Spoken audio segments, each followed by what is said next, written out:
விஜய் ஒரு பிரபலமான நடிகர்ன்றதை முழுமையாக ஏற்றுக்கிறேன். அவருக்கென்று ஒரு ரசிகர் கூட்டம் இருக்குன்றதையும் ஏற்றுக்கிறேன்.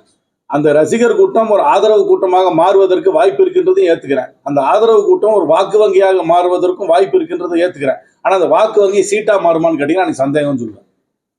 நிச்சயமாக கணிசமான வாக்குகளை பெறுவார்கள். ஏன்னாக்கா ஜென்ரலாகவே இந்த உலகத்தில் எடுத்து பார்த்தீங்கன்னா இளைஞர்களுக்கு வாடிக்கையான அரசியல் கட்சிகள் மீது நம்பிக்கை குறைஞ்சு கொண்டே போகுது. ஒரு ஆன்டி எஸ்டாப்ளிஷ்மெண்ட் ஆட்டிடியூட். அதனால புதுசாக யாராவது வந்தாலும் அதை ட்ரை பண்ணி பார்க்கலான்னு ஒரு ஃபேன்சிக்காக பண்ணுவாங்க. ஃபேன்சிக்காக ஒரு பெர்சன்டேஜ் ஓட்டு கண்டிப்பாக போகும். அந்த ஓட்டு ஆனால் சீட்டாக மாறுமான்றதை கேட்டிங்கன்னா எனக்கு ஒரு கேள்விக்குறி தான். அது யாருடைய ஓட்டு எடுப்பாங்கன்னு கேட்டால் அது திரு வாசன் சொல்கிற மாதிரி அது செக்குலராக எல்லா பக்கத்துலேருந்து போகும். எல்லாருக்கும் அந்த தொகுதியை பொறுத்து, அந்த தொகுதியில் யார் வேட்பாளராக நிற்கிறான்றதை பொறுத்து, அந்த தொகுதியில் அவங்க எப்படி பிரச்சாரம் பண்ணுறாங்கன்றதை பொறுத்து நிச்சயமாக ஒரு வாடிக்கையான அரசியல் கட்சிகிட்ட இருந்து இருக்கிறது எக்ஸ் நம்பர் ஆஃப் ஓட்டு தானே, அந்த ஓட்டுல இருந்தானே அவங்க ஓட்டு எடுக்கணும். நிச்சயமாக அவங்க கணிசமான வாக்குகள் வாங்கினாங்கன்னா அவங்க பாதிப்பு ஏற்படுத்துவாங்க. அதை தொகுதி வயசை தான் பார்க்கணும்.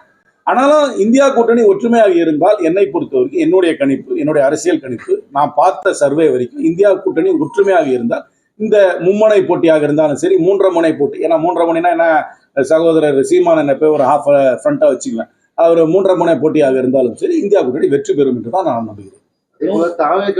கர்ப்பிணிகள் பங்கேற்கக்கூடாது, அந்த கரூர் சம்பவத்தை வச்சே பண்றாங்க. அதோடைய அருண்குமார்ன்ற ஒரு நிர்வாகி நேற்று என்ன பேசியிருக்காருன்னா, தாவேகோட கூட்டத்துக்கு மட்டும்தான் போலீசார் இவ்வளவு கட்டுப்பாடு பண்றாங்க, இளைஞரணி மாநாடு நடத்துறாங்க, அது என்ன மாதிரியான கட்டுப்பாடுகள் விதிக்கிறாங்க, என்ன மாதிரி இது பண்றாங்கன்னு சொல்லிட்டு கேள்வி எழுப்புறாரு. ஒட்டுமொத்தமா விஜய் மட்டுமே டார்கெட் பண்றாங்க 5000 பேர். ஏன்னா அதுக்கு ரெஸ்ட்ரிக்ஷன்ஸ் கொஞ்சம் ஸ்ட்ரிக்டா கொடுக்குறாங்கனாக்க சம்பவம் நடந்தது அவங்க கூட்டத்துல தான்.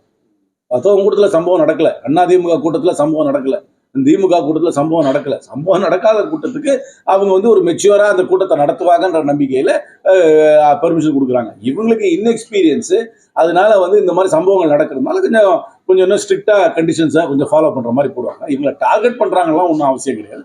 அவங்க கூட்டம் நடத்தணும்னா நடத்திட்டு போகலாம். வாடிக்கையான அரசியல் கூட்டம் மாதிரி நடத்துறது இல்லையா, அவங்க நடத்துறதெல்லாம் கான்சர்ட் மாதிரில இருக்கு. இடையில பேசிட்டு ஒரு கான்சர்ட்டோடைய ஸ்டைலில் தான் நடக்குது இல்லையா, ஒரு வாடிக்கையான அரசியல் கூட்டம் மாதிரி நடக்கிறது இல்லையா. செய்திகளை உடனுக்குடன் தெரிந்து கொள்ள கீழ்கண்ட கேபிள் மற்றும் டிடிஹெச் நெட்வொர்க்குகளில் எம்நாடு செய்தி தொலைக்காட்சியை காணுங்கள். பாதகம் செய்பவரை கண்டால் நாம் பயம் கொள்ளலாகாது பாப்பா, மோதி மிதித்து விடு பாப்பா, அவர் முகத்தில் உமிழ்ந்து விடு பாப்பா. அண்மை செய்திகளை உடனுக்குடன் தெரிந்து கொள்ள இணைந்திருங்கள் எம்நாடு தொலைக்காட்சியுடன்.